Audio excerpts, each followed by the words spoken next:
Jacqueline, welcome to the country. You've been over here before, I presume, checking on the shops. You've got 3 shops now in Ireland? Yes, Cork, Dublin and Limerick. And Limerick as well. The Dublin one, of course, beautifully positioned. That wasn't in any way an unfortunate choice of spot. How much do you know about the works of Patrick Pearse and the rest of the guys in the GPO in 1916? Were you a big fan of the work? Yeah?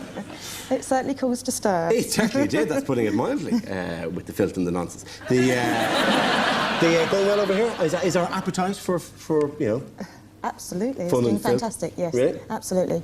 Yeah, you've wrought a kind of change, really, in the culture. Not necessarily just yourself, but it's been, especially in England, like, because when you started up the business, I think the shareholders or the board said, oh, no, women aren't interested in that kind of thing. Is that true? Oh, definitely. It was such a man's world, and I actually went to a Tupperware party, and it was there that women were actually saying to me, you know, we'd really like to be able to buy sexy underwear and sex toys, but we don't want to go into a sex shop. So that's where the whole idea came from. But you're quite right, the board, which of course was all men... Yeah, and they were the board of a porn industry company anyway. It wasn't like they were going, well, we're shocked by that. That's filth, for God's sake. It was certainly very much a different company to what it is today. Now, I always had, I think, because you said Tupperware parties there, in my head, I thought Tupperware was euphemism. I thought all Tupperware parties were just selling them. It was an enormous disappointment to me to find out that people actually just did buy Tupperware. If you could combine those two things, if you could combine sex toys and something that'll keep lettuce fresh... That's a way you'll make It begs the question, Dara, what were you taking your sandwiches to school in?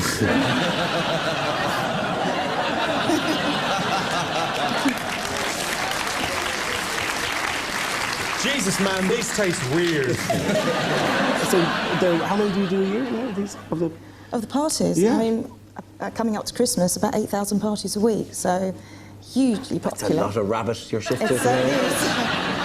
I have to ask, you know, I've seen your range upstairs in your catalogue, and... Oh, yeah, that's the first time you saw it. Yeah. I mean, I understand there's lots of sexy women's stuff, but in truth, is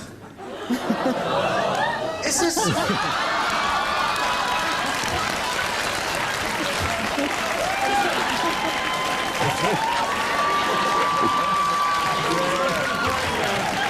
Excuse me, do you sell beard trimmers by any chance?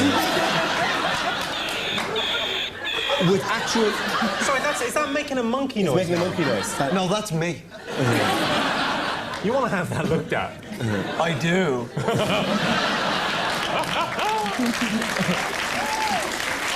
Is that what the ladies are looking for? The little monkey thing on the end of the...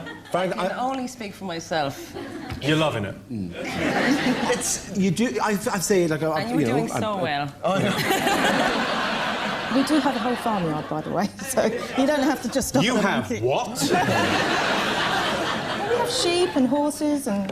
There's a I have to say, I'm sorry. There's people watching in the rural community that have just switched on, thinking, this is good. Things have changed. Grania, I'm going out. Is it something you'd introduce... You'd hardly introduce it on the first night. That'd be too soon to walk out in a monkey thong. I mean, that's... When you're getting to know somebody, you don't want to raise the game. Thinking they know it all. Oh, I don't. I'm asking the question here. I mean, this is clearly something within a relationship. You're going, will we invigorate it? Will we reinvigorate our now growing stale relationship with an elephant thong? I mean, what's the proportion? How much is it about being silly or funny, and how much is it about being sexy? Oh, it's definitely a combination of both. I mean, Anne Summers is really fun. But also, if you want to spice up your sex life and feel sexy, there's that for you too. How have you managed to change sort of the customer base from dirty old mean to, you know, professional women who go in and want to buy what they want to buy, and they're not embarrassed to go in and ask for what they want? I think because we're listening to women, and we've gone from 10% women going into our shops 20 years ago to 76% now going into the store. And I think because we're listening to women, and you know, we've changed the whole concept of the store so that women actually feel comfortable coming in. It's really just changing it from a sort of a backstreet, as you say, Raincoat Brigade image, to a boutique. 76% women. My next question is... That is a great place to pick up women of loose virtue. That's where we should be, not in the nightclubs. What do you mind for yourself? What does it say about women that they have to buy satisfaction like that? What do you mean? Women that want to spice up their sex lives, they're empowered, aren't they? They are empowered, but what does it say about... I mean, I think it's Is just it making men redundant?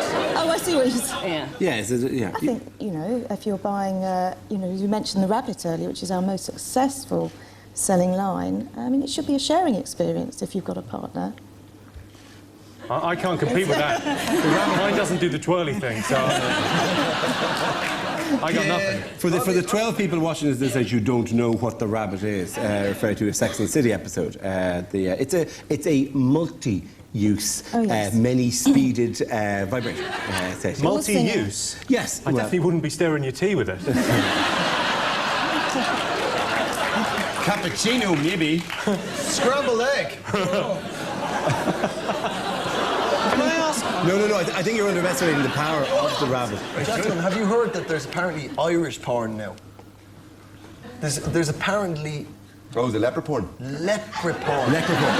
Apparently it's set in a cottage in a windy part of the west of Ireland. Donegal. Rainy... She don't know where... Do you know where Donegal is? No. Everybody's got one leg longer than the other. It ain't the most pretty place in the world. Do you think you'd sell Irish porn? Do you think there would be much of a market for it? As a leprechaun? As a leprechaun, maybe. Well, what were the differences? So what were in terms of what you brought in here, what you sold here at the very, very start? Either because of the legal restrictions you had, or just in terms of the audience and the taste? What were the differences between England and Ireland? It's interesting, actually, because when we opened the store in Dublin, we were sort of a bit concerned about how people might react, so we took it very sort of tame at the beginning, and of course we had people coming in saying, where are the vibrators? Where are the toys? Where's this? And were they literally running and going, where are the vibrators? Jesus, whips, come on! Where? They're in the back. Where around the back? Come on, have a time. Stick in the bag. Don't give me my change. I don't want my change. Don't touch me. And then run out the door again. 10,000 people apparently went through. Is that right? 10,000 people went down the first day and opened in Dublin. We don't have anything different here than we do in England. It's pretty much the same. You should have in the north, because there's one in Belfast. There's an Anselm shop in Belfast, which amazed me because we're even more repressed down here. Well done. Yeah. We should sell PVC balaclavas and things. Just role-play games, Oh, you be the cop. No, oh, that's a big truncheon. You could sell maybe a specific red hand of Ulster. Your father was involved in it. This is the second generation of... do you like the term sex industry, by the way? Well, it is the sex industry, but we're not sex shops. Okay, that's an interesting distinction. But you sell some pornography. Of course. Yeah, you sell sexual aids. No, we don't sell pornography, but we sell sex toys. You sell soft porn, don't you? You mean like top shelf magazines? Yes, we have a few top shelf great. magazines and books. Is that not pornography these days? I'm returning mine. I had no idea.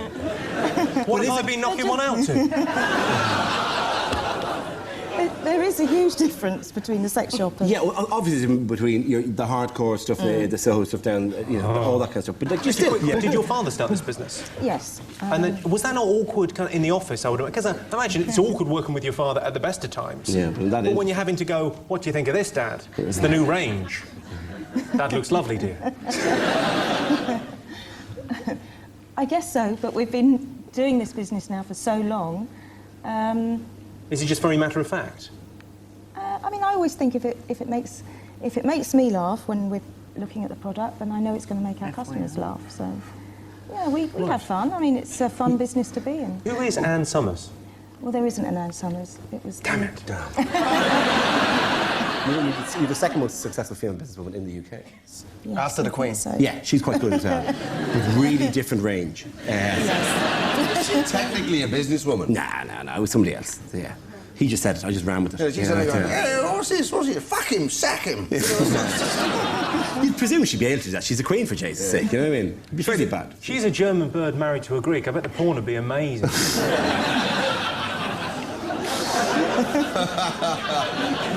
There's no way of rescuing the tawdriness of this. Thank you very, very much for coming over and talking to us.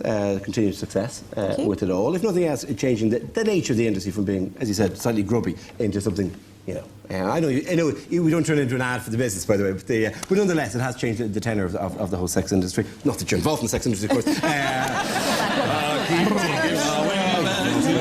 Maybe that's not the best way to dig yourself out. Probably not. It's a pleasure to talk to you. Ladies and gentlemen,